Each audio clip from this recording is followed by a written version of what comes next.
My name is Margaret Louise Thompson, and I'm 71 years old. I've been hosting family dinners every Sunday for the past 43 years.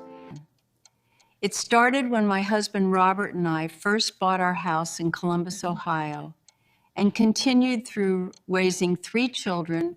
Sunday dinner wasn't just a meal in our family, Tally. It was a tradition, a lifeline, a way of staying connected. But then my youngest son, Daniel, married Brittany, and everything I'd built over 4 decades came crashing down in the most humiliating way possible.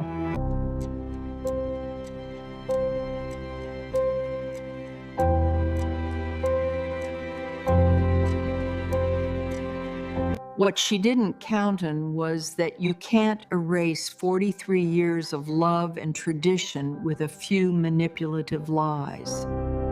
And what happened when I decided to host my own dinners anyway? Let's just say Brittany learned a very expensive lesson about what happens when you underestimate a grandmother who knows exactly what her family really wants. Before I tell you how Brittany tried to destroy our family and how spectacularly it backfired on her, I need you to understand what Sunday dinners meant to us, because this isn't just about food or hurt feelings. It's about the heart of what keeps a family together. When Robert and I got married in 1974, we were young and broke, living in a tiny apartment with furniture we'd found at garage sales. But even then, every Sunday I would cook a big meal and invite whoever needed a place to be. Sometimes it was just the 2 of us.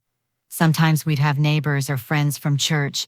Sometimes we'd feed half a dozen people who were far from their own families. When our children came along, Jennifer in 1976, Michael in 1979, and Daniel in 1982. No matter what was happening in our lives, no matter how busy everyone got, Sunday at 2 p.m. we sat down together at that table. We said grace, we passed dishes, we talked about our week, our dreams, our problems, our joy. It wasn't always easy. There were Sundays when money was so tight I had to stretch 1 chicken to feed 7 people. There were Sundays when Robert and I were fighting, but we still sat down together and maintained peace for the sake of our children. There were Sundays when the kids were teenagers and would rather be anywhere else, but they came because they knew it mattered to us. And somewhere along the way, something beautiful happened. Those forced Sunday dinners became something they looked forward to. Jennifer would call on Friday to ask what I was making. Michael would show up early to help me set the table.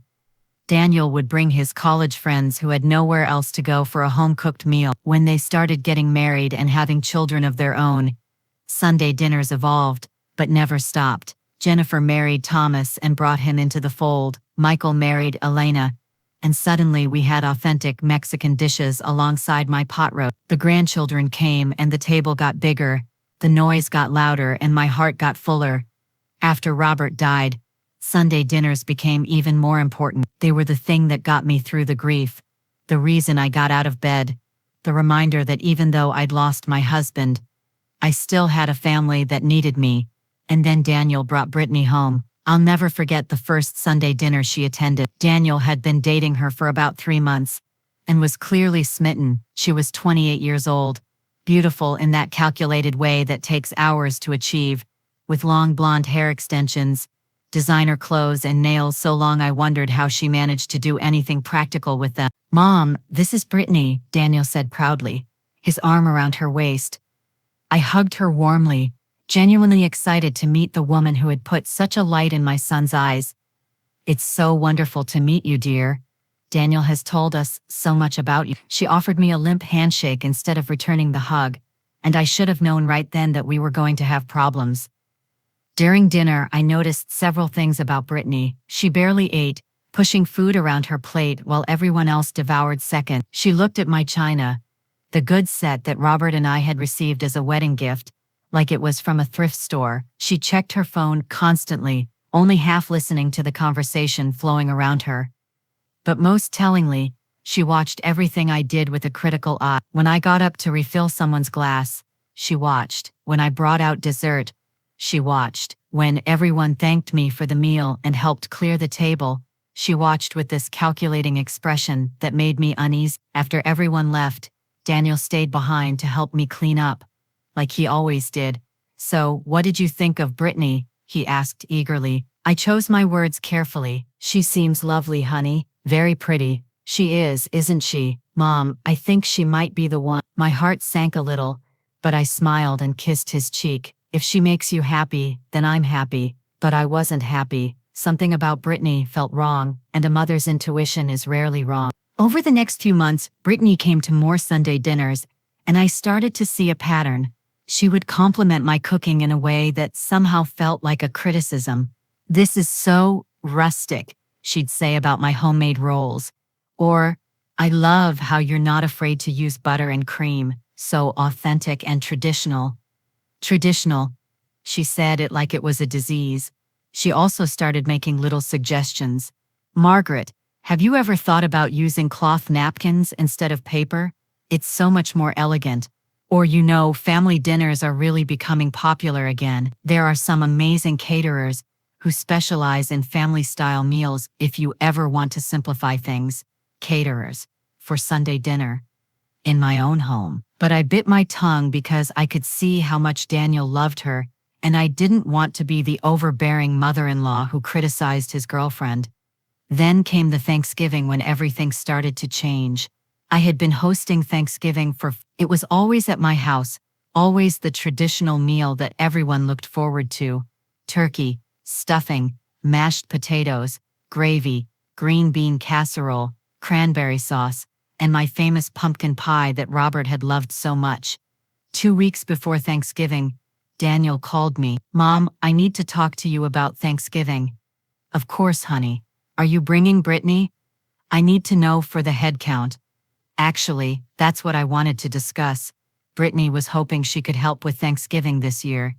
Maybe do some of the cooking? I felt a twinge of territorial protectiveness but pushed it down. That's very sweet of her. Of course she can help. I'd love the company in the kitchen. Well, actually, she was thinking she could maybe do the turkey and the sides. Take some of the pressure off you. The pressure off me? I'd been cooking Thanksgiving dinner for 4 decades. It wasn't pressure, it was tradition. Daniel, I appreciate the offer, but I've got it handled. She's welcome to bring a dish if she'd like. There was a pause. She was really hoping to contribute more than just one dish, Mom. She's a really good cook, and this is important to her. I felt the first stirring of real annoyance. I'm sure she's a wonderful cook, but Thanksgiving is at my house, and I'll be doing the cooking. She can bring dessert if she wants to contribute. Thanksgiving Day arrived, and everyone gathered at my house, as usual. Jennifer came with Thomas and their 3 kids. Michael arrived with Elena and their 2 children. Daniel showed up with Brittany, who was carrying a store-bought pie still in its plastic container. I didn't say anything about the pie, just thanked her for bringing it, and set it on the counter with the 3 homemade pies I'd already made. Dinner was beautiful, as it always was. The table was crowded and noisy, with grandchildren talking over each other, and adults catching up on life. I sat at the head of the table, Robert's old spot that I'd taken over after he died, and looked around at my family with a heart full of gratitude. But I noticed that Brittany barely participated in the conversation. She picked at her food, took a few photos for Instagram, and spent most of the meal on her phone. After dinner, while the men were watching football and the kids were playing in the yard, I was in the kitchen with Jennifer and Elena, cleaning up and putting away leftovers. That's when I overheard Brittany talking to Daniel in the dining room. I tried to help with dinner, but your mom wouldn't let me do anything, she said, her voice carrying that false sweetness that made my jaw clench. I just think it's a lot for one person, and the food was a bit heavy, very traditional. I would have done things differently. It's just how she's always done it, Daniel said, sounding defensive. I know, babe, but that's kind of the problem. It's always the same.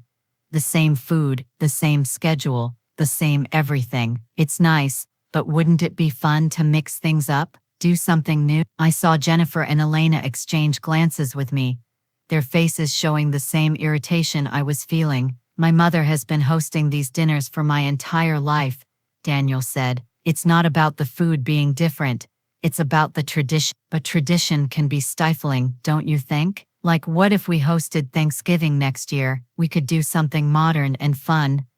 Maybe a non-traditional menu. I saw this amazing spread on Pinterest with a Mediterranean theme. I had heard enough. I walked into the dining room with a smile plastered on my face. Brittany dear, if you want to host a Mediterranean dinner party, that sounds lovely, but Thanksgiving at the Thompson house is always going to be traditional. That's what makes it special. Her face flushed. Oh, Margaret, I didn't realize you were listening. I wasn't criticizing, of course you weren't, I said smoothly. Now who wants pie? But the seed of conflict had been planted, and it was about to grow into something much bigger than a disagreement about Thanksgiving dinner. Daniel proposed to Brittany 3 months later, on Valentine's Day. They set the wedding date for the following October, and immediately started planning. Brittany's parents had money, real money, and they wanted to throw an elaborate wedding at a country club with 200 guests, a live band and a 5-course meal. I was happy for Daniel, truly I was, but I was also wary of Brittany, especially after some conversations I'd overheard at family gatherings where she'd criticized our family's lower middle-class ways and talked about how she was going to elevate Daniel's lifestyle. The real trouble started about 2 months after they got engaged, at a Sunday dinner in April. Brittany showed up with a binder, an actual 3-ring binder, filled with what she called her vision for family integration. I've been thinking a lot about family traditions, she announced after we'd finished eating, and I have some ideas about how we can improve our family gatherings. Improve. That word hung in the air like a threat. What do you mean, improve? Jennifer asked, her voice careful. Brittany opened her binder and pulled out several pages of typed notes. Well, for starters, I think we should rotate hosting duties. It's a lot for Margaret to do this every week, and it would be nice if everyone contributed. Mom loves hosting, Michael said. It's not a burden for her. I understand that, Brittany said with a tight smile. But it's also important for everyone to have ownership of family time. Plus, I have some dietary concerns that would be easier to manage if I had control the menu sometimes. Dietary concerns. She'd never mentioned dietary concerns before. Elena, bless her, spoke up. If you have dietary restrictions, you can always bring your own dish. Margaret is always accommodating. It's not about accommodation, Brittany said, her voice getting a little sharper. It's about modernizing our family traditions. No offense, Margaret, but your cooking is very dated. Heavy cream, butter, meat at every meal. It's not exactly in line with current nutritional guidelines. The table went silent. My children and their spouses were staring at Brittany in disbelief. Even Daniel looked uncomfortable. Brittany, I said calmly, though I was seething inside. I've been cooking Sunday dinners for this family for 43 years. If anyone has had concerns about the food, they've never mentioned it to me. That's because they're being polite, Brittany said. But I'm going to be part of this family now, and I think it's time we had an honest conversation about updating some of these outdated traditions. Jennifer set down her water glass with more force than necessary. Our traditions are not outdated. They're the foundation of this family. Traditions are great, Brittany said condescendingly, when they serve everyone, but when they're just about one person's need for control, they become problematic. Control. She just accused me of being controlling in my own home, in front of my entire family. I think you should leave, I said quietly. Everyone turned to look at me. Excuse me? Brittany said, her eyes going wide. I think you should leave my house, right now. Daniel stood up quickly. Mom, come on, she didn't mean. Yes, she did, I interrupted. She came here with a binder full of ways to improve everything I've built for this family. She called me controlling and my cooking dated, in my own home. So yes, I'm asking her to leave. Brittany grabbed her purse, her face red with anger and embarrassment. Fine, but this isn't over, Margaret. Daniel and I are getting married, and things are going to change whether you like it or not. She stormed out, and Daniel followed her after giving me a look of profound disappointment. After they left, the remaining family members sat in uncomfortable silence for a moment, before Jennifer spoke. Mom, I'm sorry, that was completely out of line. She's not wrong about one thing, Michael said carefully. Things are going to change when she marries Daniel. We need to figure out how to handle this. But I was done trying to accommodate Brittany's need to take over everything I'd built. If she wanted a war, she was going to get one. The wedding planning became a battleground. Brittany tried to exclude me from everything, making decisions without consulting me and treating me like an inconvenient obligation rather than the mother of the groom. When I tried to discuss the guest list, she told me I could invite a few people, but that most of the guests would be from her side because her parents were paying for everything. When I offered to host a bridal shower, she said she already had someone handling it, her sister, who I'd never even met. When I asked about the rehearsal dinner, she said they were doing something intimate with just the wedding party. I was being systematically excluded from my own son's wedding, and Daniel seemed powerless or unwilling to stand up to her. The Sunday dinners continued, but Brittany stopped coming. Daniel still showed up, but he was distant and defensive, clearly caught in the middle between his mother and his fiancée. Then, 3 months before the wedding, Daniel called me with news that made my blood run cold. "Mom, Brittany and I have been talking, and we've decided that after we get married, we'd like to host Sunday dinners at our place." My heart dropped. "What?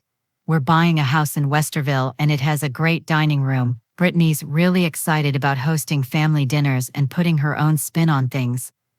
"Daniel, I've been hosting Sunday dinners for 43 years. It's not something you just take over. Mom, you're not getting any younger. Brittany thought it would be nice to take some of the burden off you." "It's not a burden, it's a joy. It's what I look forward to every week." "I know, but Brittany feels like she needs to establish herself in the family, and hosting dinners seems like a good way to do that. By taking away the one thing that's been the center of our family for 4 decades." There was a long pause. "Mom, I love you, but you need to learn to share. Brittany is going to be my wife, and she deserves to have a role in our family traditions. She can have a role without erasing me from them." "Nobody's erasing you. You'll still be invited to Sunday dinners. They'll just be at our house instead of yours." I felt sick. "Daniel, please don't do this. It's already decided, Mom." "I'm sorry, but this is what's happening." He hung up, and I sat in my empty house, staring at the dining room table where I'd served thousands of meals to my family, and felt like everything I'd built was crumbling. But I hadn't fought this hard to build a family just to watch it be taken away by a manipulative 28-year-old with a binder full of improvements. If Brittany wanted to host family dinners, but she was about to learn that you can't replace 43 years of love and tradition with fancy table settings and Pinterest-perfect meals. The week after Daniel's phone call, I did something I hadn't done in years. I called each of my children individually and asked them to come over for a private conversation. Jennifer came on Monday afternoon. We sat in my living room with tea, and I laid everything out for her. "Your brother has told me that after the wedding, he and Brittany will be hosting Sunday dinners at their house." Jennifer's jaw dropped. "What?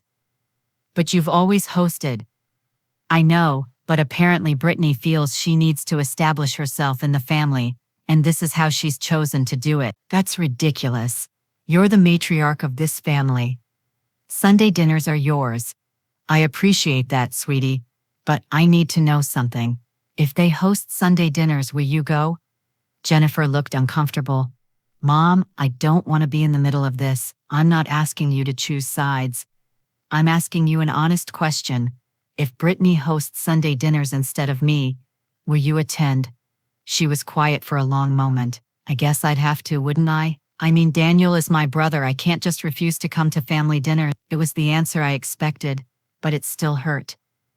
Michael came on Wednesday and the conversation went similarly. He was more diplomatic, suggesting that maybe we could alternate, some Sundays at my house, some at Daniel. But I could see in his eyes that he felt obligated to support his brother, even if he didn't agree with what was happening. That's when I realized that Brittany had won, not because she'd outmaneuvered me, but because my children felt obligated to maintain family unity, even if it meant going along with something they didn't agree with. Or so I thought. The wedding came and went, a lavish affair, where I barely spoke to anyone because Brittany had seated me at a table with distant relatives I'd never met. Far from my own children, Daniel looked happy, and I tried to be happy for him, even though I felt like I was losing him. 2 weeks after the wedding, I received a group text from Brittany, sent to me and all my children. "Hi everyone. Danny and I are so excited to host our first official family dinner this Sunday at 3. I've put together a special menu that I think you'll all love: quinoa stuffed bell peppers, a kale and farro salad, roasted Brussels sprouts with a balsamic reduction, and a vegan chocolate mousse for dessert. Please RSVP so I can plan accordingly. Can't wait to start this new chapter of Thompson family dinners. I hung up before he could argue further. That Sunday, I cooked a full Sunday dinner: pot roast, mashed potatoes, roasted carrots, fresh rolls, and apple pie, just for myself. I set the table with my good china, lit candles, said grace, and ate alone in my dining room. It was one of the saddest meals I'd ever eaten. But it also clarified something for me. I wasn't going to let Brittany take away what I loved just because she thought she could do it better. If she wanted to host her own family dinners, fine. But I was going to keep hosting mine. The next Sunday, I sent out my own group text: Sunday dinner at my house at 2 p.m., pot roast, all the traditional sides, and chocolate cake for dessert. Everyone is welcome. Brittany responded immediately. Margaret, I thought we agreed that family dinners would be at our house now. I typed back, I don't recall agreeing to anything. I'm hosting a meal at my home.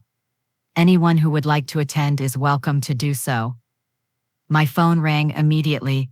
It was Daniel, and he was furious. Mom, what are you doing?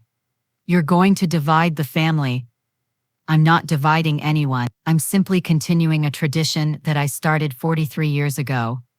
If people want to come to my house, they can. If they want to go to yours, that's their choice too.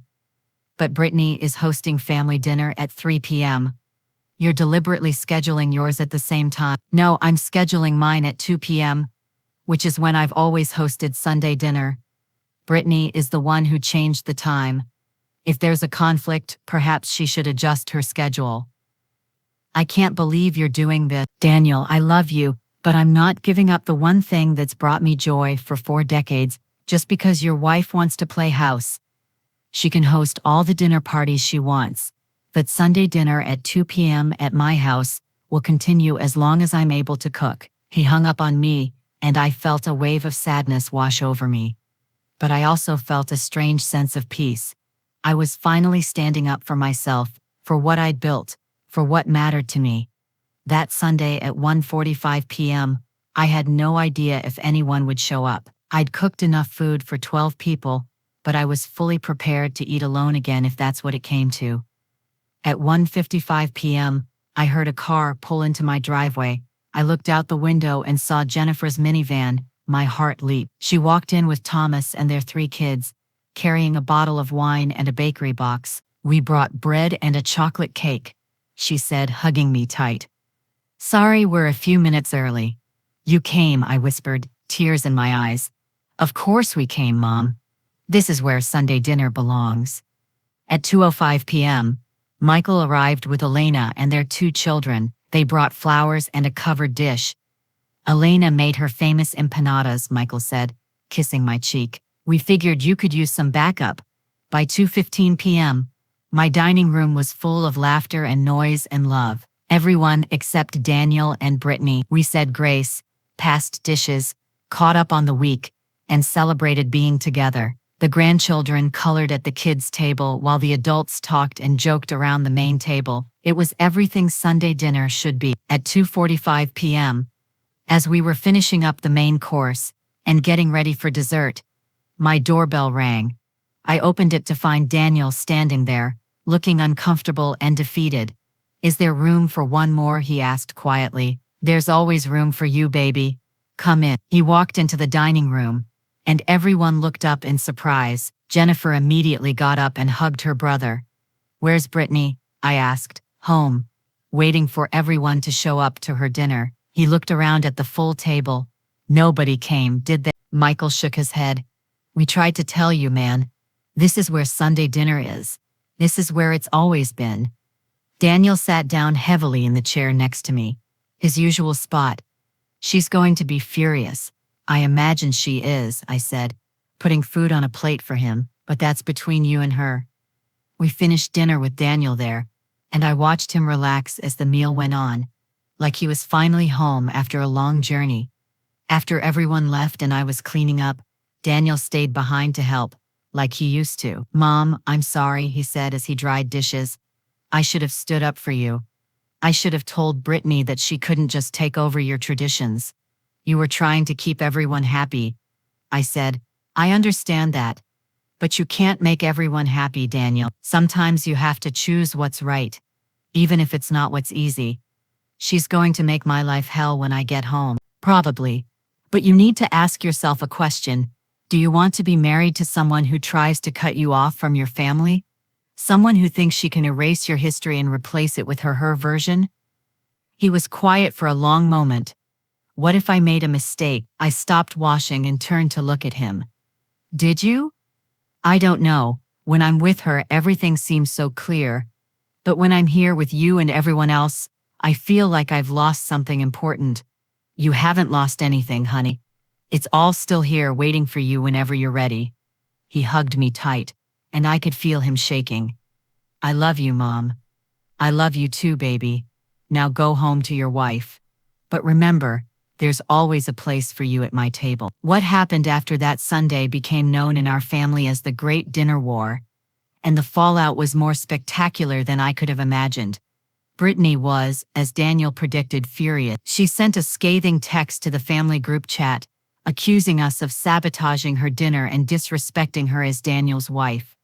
She said she'd spent all afternoon cooking, and that it was cruel and childish for everyone to go to my house instead. Jennifer responded with a simple, "We went where we've always gone, where we'll always go."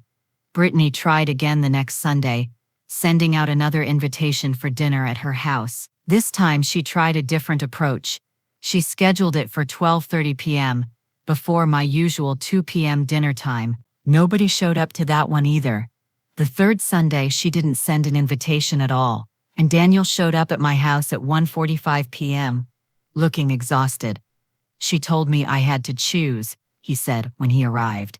"Her dinners or yours." She said I couldn't keep coming here if nobody else was willing to come to our house. "What did you say?" I asked. I told her I was coming here, that this is where Sunday dinner is and it always has been, and if she wanted to be part of it, she needed to come with me. And she said she'd rather die than give you the satisfaction. The family dinner that day was bittersweet. We were all together except for Brittany, and there was an elephant in the room that nobody wanted to talk about. How long could Daniel's marriage survive if his wife was refusing to participate in the central tradition of his family? But Brittany wasn't done fighting. If she couldn't convince the family to come to her dinners, she was going to try a different tactic. She was going to convince them that I was the problem.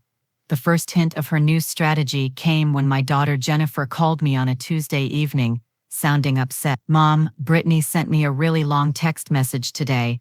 "About what?"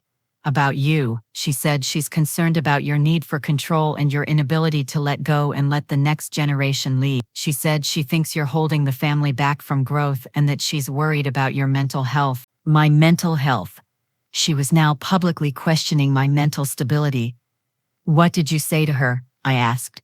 "I told her she was out of line, and that if she had concerns, she should talk to you directly. But Mom, she's not going to stop. She's going to keep trying to turn people against you." "Let her try," I said calmly. "The truth is on my side," but I was more shaken than I wanted to admit. Brittany was escalating her attacks, and she was doing it in a way that was hard to defend against. How do you prove you're not controlling? How do you show that wanting to maintain family traditions isn't the same as refusing to let go? The next Sunday, before dinner, I gathered my family together and addressed the situation directly. "I know Brittany has been reaching out to some of you with concerns about me," I said, "and I want to be very clear about something. I have never and will never demand that any of you come to my Sunday dinners. You are all adults who can make your own decisions about where you want to be and who you want to spend time with." "Mom, we know that," Michael said, "but I want you to hear me say it. These dinners are an invitation, not an obligation. I host them because I love doing it, and because I love all of you. But the moment it becomes something you dread or feel forced into, then I failed at what I set out to do."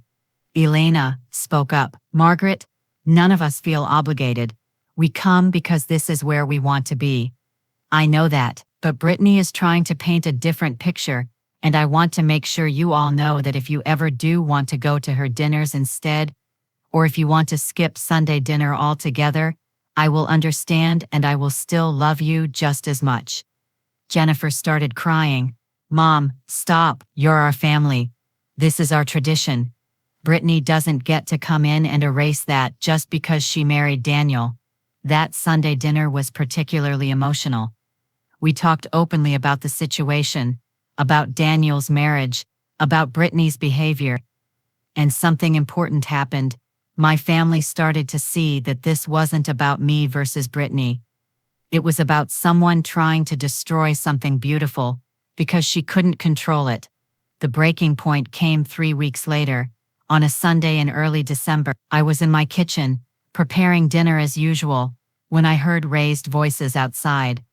I looked out the window and saw Brittany's car in my driveway, and she was standing on my front lawn, arguing with Jennifer. I went outside to see what was happening. "You're all brainwashed," Brittany was shouting. "She's manipulated you into thinking this is about tradition, but it's really about control. She can't stand that Daniel married me, because it means she's not the only woman in his life anymore." "Brittany, you need to calm down," Jennifer said firmly. "I will not calm down. I've tried everything to become part of this family, and you people shut me out at every turn. All because Margaret has convinced you that she's the center of the universe." "Nobody shut you out," I said calmly, walking down my front steps. "You were always welcome at Sunday dinners. You're the one who decided you needed to host your own instead. Because you wouldn't let me contribute. You wouldn't let me help. You wanted everything to be your way." "That's not true. I offered many times to let you bring dishes, to help in the kitchen. You're the one who wanted to take over entirely. Because you're too old to be doing this anymore," she shouted, and the street went quiet. All of my family members had arrived by this point and were standing in the driveway, watching this confrontation unfold. Daniel was there too, looking horrified. "Excuse me?" I said quietly. "You're 71 years old, Margaret. You should be winding down, not trying to maintain control over your adult children. It's embarrassing. You're embarrassing." "The only embarrassing thing here," Michael said, stepping forward, "is a grown woman throwing a tantrum on someone's front lawn because she can't handle the fact that nobody wants to eat her quinoa." Several of the grandchildren, who had been watching from the porch, giggled. Brittany's face turned bright red. "You think this is funny? All of you? You're choosing her over me?" "We're not choosing anyone," Elena said firmly. "We're just continuing what we've always done. You're the one who's making this into a competition." "Daniel," Brittany turned to her husband, who had been standing silently by his car. "Are you going to let them talk to me like this?" Daniel walked over slowly, and for a moment I thought he was going to defend his wife. Instead, he said something that shocked everyone. "Brittany, I think we need to go home and have a serious conversation." "A conversation? After your family just humiliated me in front of the entire neighborhood? No, after you came to my mother's house and called her embarrassing. After you've spent months trying to destroy the one tradition that's held our family together. After you've made me choose between you and everyone I love. I never made you choose. Yes, you did. Every single day. And I'm done choosing." Brittany's eyes went wide. "What does that mean?" "It means I'm going to Sunday dinner at my mother's house, and you can either come with me and be a respectful part of this family, or you can go home alone, but I'm done missing out on what matters because you need to be the center of attention." The silence that followed was deafening. Brittany looked around at all of us, and I saw the exact moment she realized she'd lost. Not because we'd ganged up on her, but because she'd revealed her true self and nobody liked what they saw. "Fine," she said coldly. "Go to your precious family dinner, but don't expect me to be home when you get back." She got in her car and peeled out of the driveway, leaving Daniel standing there looking defeated but also somehow relieved. "I'm sorry, Mom," he said quietly. "I'm so sorry for everything." I walked over and hugged my son. "Come inside, baby. Dinner's getting cold." That Sunday dinner was one of the most important ones we'd ever had. Daniel sat in his usual spot and ate like a man who'd been starving, He laughed with his siblings, played with his nieces and nephews, and looked more like himself than he had in 2 years. After dinner, as we were clearing the table, he pulled me aside. "She's probably going to divorce me," he said. "Do you want her to?" He was quiet for a long moment. "I think I do. I think I've known for a while that I made a mistake, but I didn't want to admit it. I thought I could make it work, that she'd eventually understand what family means to us. Some people don't want to understand, they just want to control." She texted me while we were eating. Said she's packing her things and going to stay with her parents. Said I have to choose once and for all, her or you. And I already chose, Mom. I chose family, real family, not someone who's trying to isolate me from everyone who's ever loved me. Over the next few weeks, Daniel and Brittany's marriage fell apart rapidly. She filed for divorce, claiming irreconcilable differences and demanding half of everything. Daniel hired a lawyer and didn't fight her on most things. He just wanted it over. But the most interesting thing happened during the divorce proceedings. Brittany's own family started showing up at my Sunday dinners. It started with her younger sister, Madison, who called me one day and asked if she could talk to me. "Miss Thompson, I just wanted to apologize for my sister's behavior. I've watched her try to control Daniel for 2 years, and I knew it was wrong, but I didn't say anything because she's my sister. You don't need to apologize for her actions," I told her. "I know, but I want you to understand that not everyone in our family thinks like Brittany. In fact, my parents are horrified by what she did. She told them you were this controlling, manipulative woman. But I know that's not true." "How do you know?" "Because I've been following what's been happening. I've seen how much your family loves you, and I've seen how miserable my sister made everyone while trying to take over something that wasn't hers to take." That Sunday, Madison showed up at my door with her boyfriend, asking if they could join us for dinner. I welcomed them in, and they fit right into our chaotic, loud, loving family gathering. "This is what Sunday dinner should feel like," Madison said during dessert. Brittany's dinners were always so stiff and formal. She was more worried about the presentation than the people. The next week, Brittany's parents, Robert and Susan, called me and asked if they could meet with me for coffee. I agreed, curious about what they wanted. They apologized profusely for their daughter's behavior and explained that they'd only heard her side of the story, the version where I was a controlling monster who couldn't let go of her adult son. "But then we started asking questions," Susan said. "And the more we dug, the more we realized that Brittany had been lying to us about almost everything. She told us you refused to let her participate in family dinners, that you shut her out and made her feel unwelcome." "That's not what happened," I said quietly. "We know that now," Robert said. "Madison told us the truth. And honestly, we're embarrassed. We raised Brittany to be better than this, but somewhere along the way she became someone we don't recognize." They started coming to Sunday dinners too, along with Madison and her boyfriend. It turned out that Brittany's family were genuinely lovely people who had been manipulated just as much as Daniel had been. The divorce was finalized 4 months after that confrontation on my front lawn. Daniel moved into a small apartment near my house and started rebuilding his life. He threw himself into work and started going to therapy to understand how he'd let himself be controlled for so long. "The therapist says I was vulnerable because I wanted so badly to be in love," he told me one Sunday after dinner. "I ignored all the red flags because I was focused on the fantasy of what marriage should be instead of the reality of who I was marrying." "That's very self-aware of you. I just don't want to make the same mistake again. Next time, if there is a next time, I need to make sure I'm with someone who loves my family as much as I do."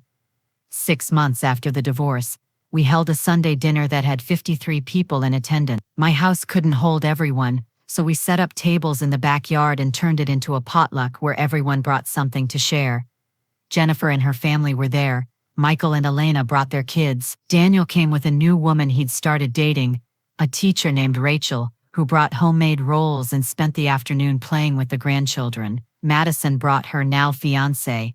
Robert and Susan came with casseroles and stories about their own family tradition. As I looked around at the crew of people laughing, eating, and celebrating together, I felt overwhelmed with gratitude.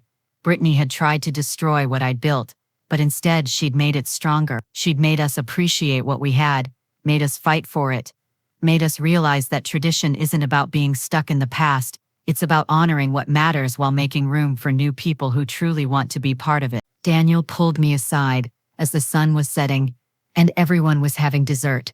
Mom, I've been thinking about what you said that day when Brittany first tried to take over Sunday dinners. What did I say? You said that some people don't want to understand. They just want to control. I didn't get it then, but I do now. Brittany didn't want to be part of our family. She wanted to remake our family in her image. And now I'm dating someone who asked if she could have your recipe for pot roast because she wants to learn how to make the meals that matter to our family. Someone who shows up early to help set up and stays late to help clean up. Someone who understands that joining a family means accepting and honoring what came before you, not erasing it. I watched Rachel across the yard, teaching my granddaughter how to braid flowers into a crown, and smiled. She seems wonderful. She is. And Mom, she wants to learn how to host Sunday dinners. Not instead of you, with you. She asked if maybe once a month we could do dinner at our place, but that she'd want you there teaching her everything, making sure she does it right. Tears filled my eyes. I'd like that. A year later, Rachel and Daniel got married in my backyard, surrounded by family and friends. The reception was a potluck Sunday dinner on steroids, with everyone bringing their favorite dishes and sharing stories about what family meant to them. During the reception, Rachel stood up to make a speech. When I first started dating Daniel, he told me about Sunday dinners at his mom's house, and I'll be honest, I was intimidated. This was clearly something so special, so sacred to his family. I was worried about how I'd fit in. She looked over at me, but Margaret welcomed me with open arms from day one. She didn't see me as a threat or a replacement. She saw me as an addition to something beautiful that already existed, and that's what family should be, not about replacing or erasing, but about adding and growing. She raised her glass. So here's to Margaret, who taught me that tradition isn't about being stuck in the past. It's about carrying forward the love that binds us together. To Sunday dinners, to family, and to the woman who showed me what both really mean. Everyone raised their glasses and cheered, and I cried happy tears for the first time in a very long time. Today, 3 years after Brittany tried to ban me from family dinners and take over what I'd built, Sunday dinners are still going strong. We rotate now between my house and Daniel, and Rachel's, with Rachel learning and adding her own touches while respecting the traditions that matter to us. Brittany remarried about a year after the divorce to a man whose family lives across the country. I heard through Madison that she's trying to establish her own family traditions with his family, and I genuinely hope she succeeds. Some people need to be in control, and maybe she found someone who's okay with that. As for me, I'm 74 now, and I still cook Sunday dinner most weeks. My grandchildren are getting older, and some of them have started bringing their own significant others to meet the family. The tradition continues, evolving but never disappearing. Last Sunday, my oldest granddaughter Emma, who's 21 and in college, asked if she could talk to me privately after dinner. Grandma, I've been thinking about the future, about what happens when you're not able to host Sunday dinners anymore. My heart clenched. Sweetheart, I'm not planning on going anywhere anytime soon. I know, but when that time comes, whether it's 5 years or 25 years, I want you to know that I'm going to keep this going. I'm going to host Sunday dinners in my own home someday, and I'm going to make sure everyone knows that it started with you, that you built this family tradition from nothing and kept it alive through everything. I hugged her tight. That means more to me than you know. And Grandma, when I do host them, I'm going to use your recipes, your china, your traditions, not because I'm stuck in the past, but because you showed me what really matters. That family isn't about having the fanciest food or the prettiest table. It's about making people feel loved and welcomed and like they belong. That's what Brittany never understood. She thought Sunday dinners were about control and image and perfection, but they were never about any of that. They were about love, pure and simple. Love that shows up every week. Love that feeds people both physically and emotionally. Love that says you matter and you belong. When Brittany tried to ban me from family dinners and take over what I'd built, she thought she was winning. But what she didn't realize is that you can't win when you're fighting against love. You can't take over something built on genuine connection with fake perfection and manipulative control. So yes, she tried to ban me from family dinners, And yes, I hosted my own and invited everyone. But more importantly, I showed my family that traditions matter, that standing up for what you believe in is worth fighting for, and that real love always wins in the end. Brittany learned a very expensive lesson. You can't destroy something built on 43 years of love with a binder full of improvements. And my family learned something even more valuable, that the things worth having are the things worth fighting for. Every Sunday at 2 p.m., my dining room fills with the people I love most in this world, and every Sunday I say a quiet prayer of thanks that I never gave up, never backed down, and never let someone else's need for control destroy what mattered most. Because Sunday dinners aren't about who's hosting or whose recipes are being used or whose house is the prettiest. They're about family coming together, breaking bread, and reminding each other that no matter what happens in the world outside, we always have each other. And that's a tradition no one can ever take away.